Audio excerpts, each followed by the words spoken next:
घना जंगल, चारों ओर ऊंचे ऊंचे साल और पीपल के वृक्ष, जिनकी जड़ें जमीन को चीरती हुई बाहर निकल आई थीं। हवा में पत्तों की सरसराहट और दूर कहीं किसी पक्षी की रहस्यमयी पुकार।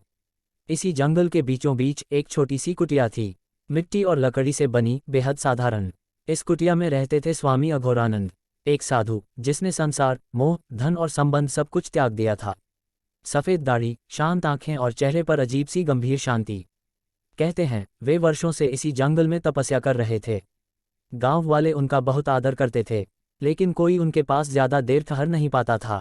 योजक चिन्ह, योजक चिन्ह, योजक चिन्ह। अचानक हुई दस्तक। उस दिन सुबह कुछ अलग थी।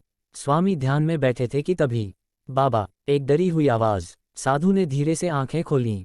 फिर एक और आवाज, बाबा कृपया बाहर आइए। स्वामी उठे और कुटिया के बाहर आए।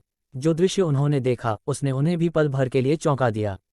उनके सामने खड़ी थीं दो जवान लड़कियां, दोनों बेहद सुंदर, पर उससे ज्यादा थकी हुई और डरी हुई। एक ने नीले रंग का सलवार पहना था, दूसरी ने हल्के पीले रंग का। चेहरों पर जंगल की धूल, आंखों में भय। योजक चिन्ह, योजक चिन्ह, योजक चिन्ह। अनजान मेहमान, तुम कौन हो पुत्रियों? साधु की आवाज शांत थी। लड़की ने हाथ जोड़ते हुए कहा, बाबा हम रास्ता भटक गए हैं, कल से जंगल में भटक रहे हैं। दूसरी की आंखों में आंसू आ गए। हम शहर से आए थे, पर अब समझ नहीं आ रहा कि किस दिशा में जाएं। साधु ने दोनों को ध्यान से देखा। उनकी आंखों में कोई कपट नहीं था। डरो मत, उन्होंने कहा, ये जंगल जितना भयानक दिखता है उतना है नहीं, अगर मन शांत हो। योजक चिन्ह, योजक चिन्ह, योजक चिन्ह। कुटिया में शरण। साधु ने उन्हें कुटिया के बाहर बने छोटे से चबूतरे पर बैठने को कहा। थोड़ा पानी दिया, कुछ फल दिए। लड़कियों ने राहत की सांस ली। पहली ने अपना नाम बताया, अनुष्का। दूसरी ने कहा, मीरा। दोनों कॉलेज की छात्राएं थीं। एक रिसर्च ट्रिप के दौरान उनका ग्रुप बिछड़ गया था। योजक चिन्ह, योजक चिन्ह, योजक चिन्ह। रात का डर। शाम ढलने लगी। जंगल में अंधेरा तेजी से फैलता है। जानवरों की आवाजें तेज होने लगीं। मीरा घबरा कर बोली, बाबा क्या हम यहाँ रात बिता सकते हैं? साधु ने एक पल आंखें बंद कीं, मानो किसी अंदरूनी आवाज से अनुमति ले रहे हों। फिर बोले, ये कुटिया छोटी है पर तुम्हारी रक्षा हो सकेगी। योजक चिन्ह, योजक चिन्ह, योजक चिन्ह। रहस्यमयी संकेत। रात के बीच अनुष्का की नींद टूट गई। उसने देखा, कुटिया के बाहर हल्की नीली रोशनी चमक रही थी।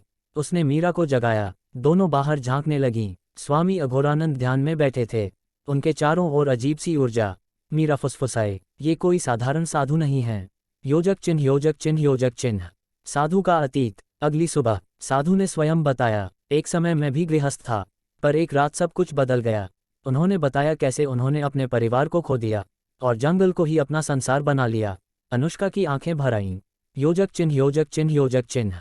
सच का खुलासा। तभी अचानक जंगल से आवाज आई, अनुष्का, मीरा। उनका ग्रुप उन्हें ढूंढता हुआ आ गया था।